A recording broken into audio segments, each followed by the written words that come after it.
Hello, everyone. I am Laurie. This is Cynthia. And Max. And we have had the privilege of interviewing individuals who are a part of the undocumented population, whether they have been undocumented or they're still currently undocumented. And like I said, we have had the privilege of being able to talk to them and ask them a few questions. And we have prepared this presentation for y'all as a way to get better awareness in education and just increasing our skills as social workers. So we hope that you enjoy what we have. When you hear the term undocumented immigrants, many images may come to your mind, but this may not always be the case for the 11 million undocumented immigrants who currently live in this country. Due to the political climate in news outlets and social media, undocumented immigrants are portrayed as lazy, uneducated, and criminals. This portrayal of this marginalized community has people living in fear of being deported at any moment. Due to this, our group did have some challenges locating individuals who would agree to our interview. But gratefully, we were able to locate 3 brave souls to share their story with us. Of the 11 million undocumented immigrants in this country, 41% are believed to have entered this country with a visa. In 2015, the population of individuals who overstayed their visa was 4.6 million, but many overstayers will leave or adjust their status within a few months of their visa expiration dates. I had the privilege of interviewing a female who relocated to the United States with her family when she was 9 years old. Her parents and young sister came to the United States on a visitor's visa while her father worked with the US government as an engineer with plans to return home after a couple months of work. Unfortunately, events occurred and they decided to overstay their visa and stay in the US. At the same time, her journey into this country is now portrayed in the media as running from ICE agents or detained in camps. Her journey may represent 41% of undocumented individuals who live in fear of being deported. The process to gain citizenship can last for a lifetime. Many factors will determine if and when you can become a US citizen. My takeaway is that not every undocumented individual who lives in this country will have the same journey to tell. They may not all endure the same challenges, but they will still need resources to have a better quality of life.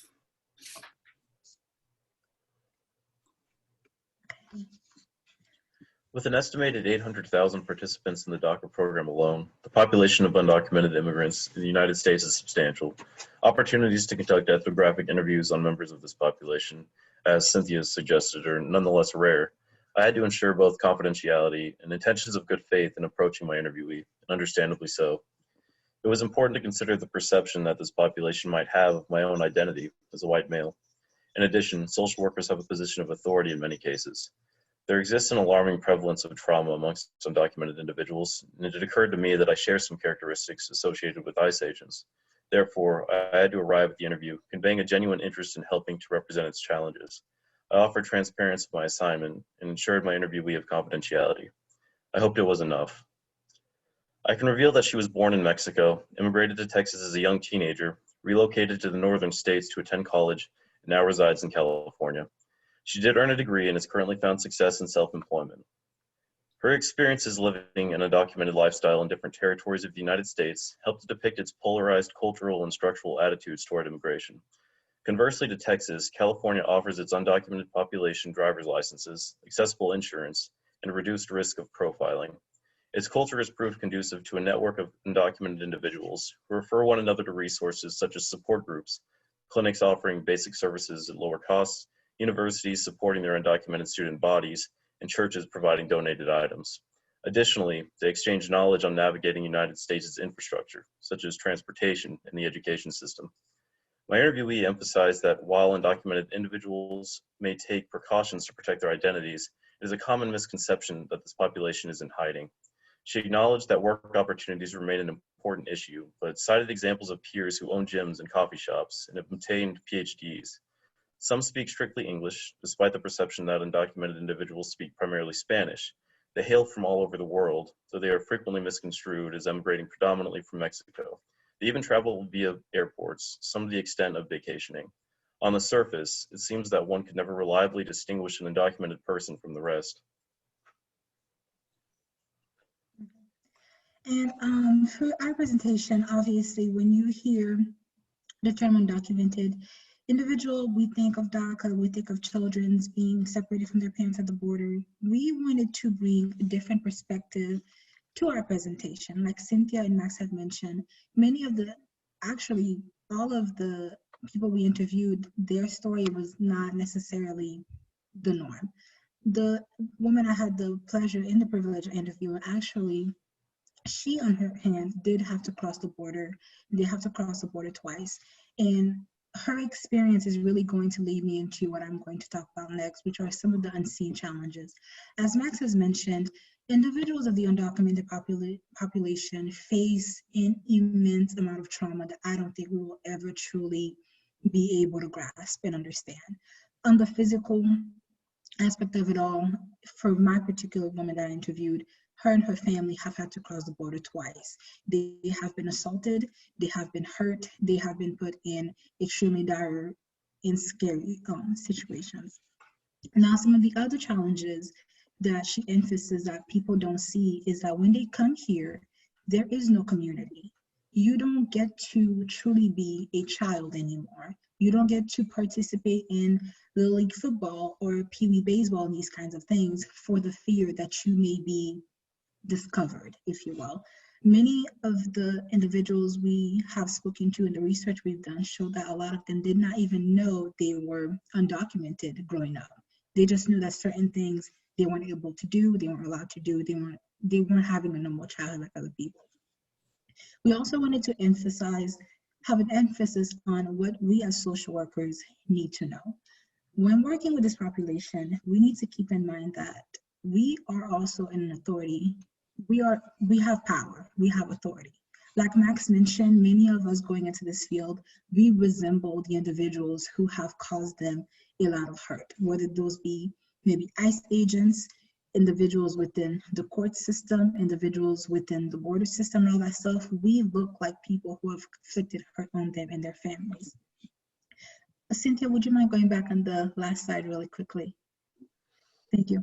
And also, as social workers, it is also imperative that we keep in mind that we need to both be culturally sensitive and culturally competent. Like my colleagues have mentioned, many undocumented individuals did not come here by crossing the border. Many of them came through student visas, tourist visas, and they have either overstayed their welcome or they've had to come for other reasons, such as maybe seeking refuge from drug cartels, ravaging war in their country, so on and so forth. For that reason, it is imperative that we keep people first language. There is power behind our words, and it is very detrimental when you call someone an illegal alien. They are human, and we need to remember the humanity component of it all. My interviewee stressed that being seen and being cared for and really truly feeling as though the social worker on the other side of the table really truly had their best interests at heart was what got her and her family the most help that they need.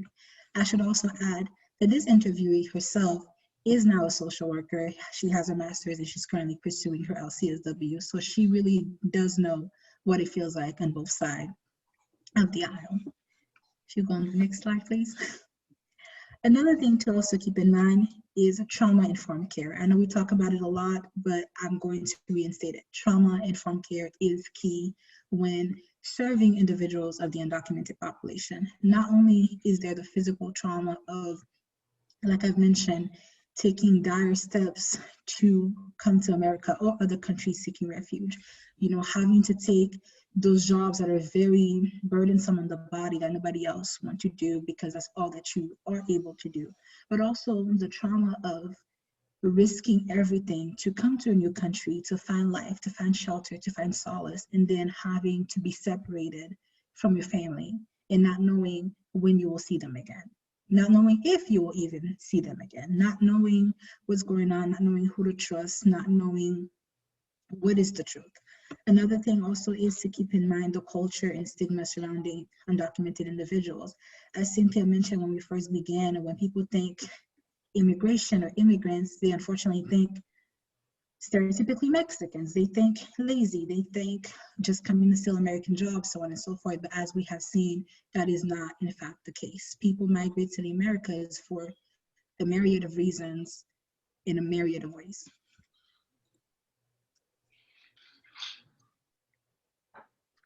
This is a really good example of a resource that you might be interested in using if you plan to either work with this population or just want to get a better understanding. What you have in this blog is detailed testimonials and tips, a list of resources, universities that contribute to funding for emergency relief for this population, where it comes to COVID especially, or how to navigate high school, college, graduate school. Like we said, this population has the reputation of being in hiding, but in many cases they achieve great things, and this is one of the means for them to be able to do that, is have the resources and the networking to borrow from each other's knowledge and experiences, and how to do things like travel, which are all going to become necessary in pursuing a better life.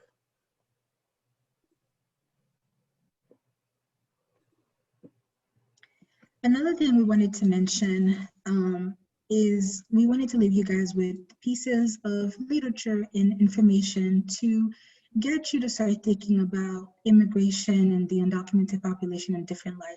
We did bring up Immigration Nation. It is a very powerful miniseries. It is on Netflix. It's about 6 episodes, and it really goes into what does ICE look like? What does that look like for different individuals, different people who are in different situations? Some, you know, are being deported. Some have children who are born here. Some is because of past due criminal charges. It's a heavy hitter, but it really gets you to see once again that we need to remember the humanity component of it all. Because when you watch the series, you can tell these are not social workers. They don't have the concept of healing. They don't have the concept of clinical practice and truly offering best practices. They do have a job to do, and it is understandable, but this is why it's so important for us to be aware of other entities who work with or work for or work within the undocumented population, so that we know how to come around and truly give them the best kind of care that they did not get from other individuals. On the other side, we have a more lighthearted video to give you a little bit of an understanding and explanation about the different processes of how one can come to America. It's about 4 different scenarios, about 20 minutes. It's pretty fun, but it gets you to think, and it gets you to see that once again, immigration is not this black and white topic. It's a very nuanced, it's very nuanced. You know, it does matter where you were born. It does matter your education level. It does matter how much money you have in your pocket. It matters the year you're trying to immigrate. So many things play into this phenomenon, and we once again need to be culturally sensitive and culturally competent, and remember that this is not a cookie cutter issue. Everyone has their own experience, everyone has their own stories, and we need to give everyone the same amount of listening and care and patience and compassion and empathy when we are serving this population. And like I said, we wanted to leave you guys with this quote from a general consensus that all 3 of us got from interviewing our interviewees, is that, you know, knowing about people's first, knowing being culturally competent and sensitive, knowing the number of individuals on DACA, knowing the most recent update about ICE is wonderful in theory, but it means nothing if the individuals on the other side of the table don't feel as though you care for them and their family. So it is very important that we make our clients feel seen, that we empower them, and we really truly just listen so that we can provide the best care that we can for them. So these are our references. Feel free to check them out. Feel free to look at the videos we posted, and we hope you guys have enjoyed this video. Thank you guys for listening. Thank you. Thank you.